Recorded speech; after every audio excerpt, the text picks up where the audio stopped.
Hey everyone, Regal Reviews here. It's time for my Superstore recap.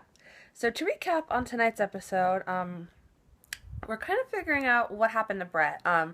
It begins with them having a memorial service for Brett, and they're all trying to figure out exactly how he died. They're thinking it's during the tornado somehow, but Gina points out he could have died numerous ways. He could have choked on his own blood. The impact of the tornado could have killed him, and Glenn doesn't believe that he's actually dead, but they found a foot, so they're thinking that it's Brett's foot. So they set up for this little memorial for him in Cloud9, and everyone just keeps putting random stuff on there, like candles, of course, but then someone just throws a bra on there at one point or some kind of undergarments. I'm like, wow, okay.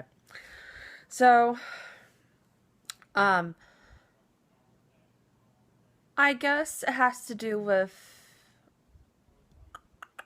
Well, let's start with Mateo and Cheyenne. They kind of fool Glenn, and it's really funny because they pretend.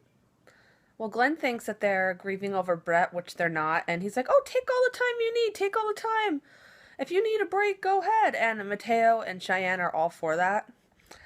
They want to take a break, but then Glenn says that he wants to write a memorial for Brett, and seeing as Mateo and Cheyenne knew him the best, and they're doing an awful job of lying, but it's so freaking funny.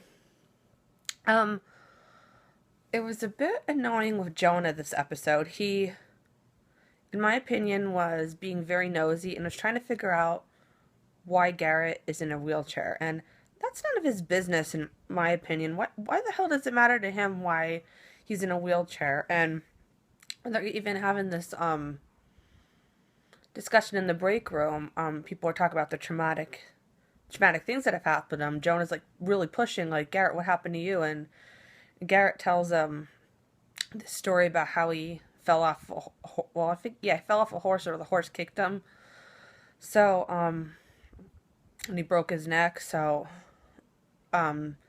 at one point, like, he doesn't want Jonah to know, and when Jonah's in a warehouse, he's still questioning Garrett about it, and Jonah says he doesn't want to be pushy, but dude, you're being pushy.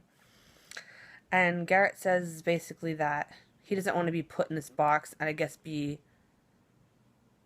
pitied or anything like that, and I totally get that. But apparently he told his best friend Randy, and apparently that makes Jonah extremely jealous. Like, Jonah's really jealous of Randy. And we saw Dina has a little touch of PTSD because she's worried when it's just raining in the store, and when there's just loud noises, she like freaks out. And she actually made everybody go in the storm room, and I'm impressed that this grocery store has a storm room. They must have came with the remodel.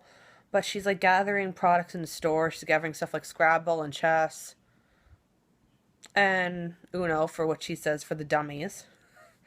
And Amy's also being really pushy, trying to figure out what's wrong with Dina and try to get her to open up, but Dina's not the type to open up like that. But Jonah and Amy, they're very annoying characters in general, but they're being super pushy this episode. And finally, at one point, Amy tries to drag Dina out, which, Dina's obviously stronger than Amy, so you knew that wasn't going to happen.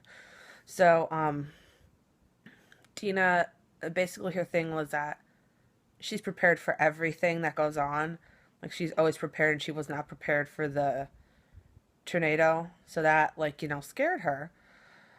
And then Dina starts opening up about everything that's happened in her life. Now, Amy's disgusted. I'm like, well, Amy, you got what you wanted. You wanted Dina to open up to you, but what the heck? She's, like, annoyed and bored, and she even tries to make it about herself, which I thought was really rude of Amy.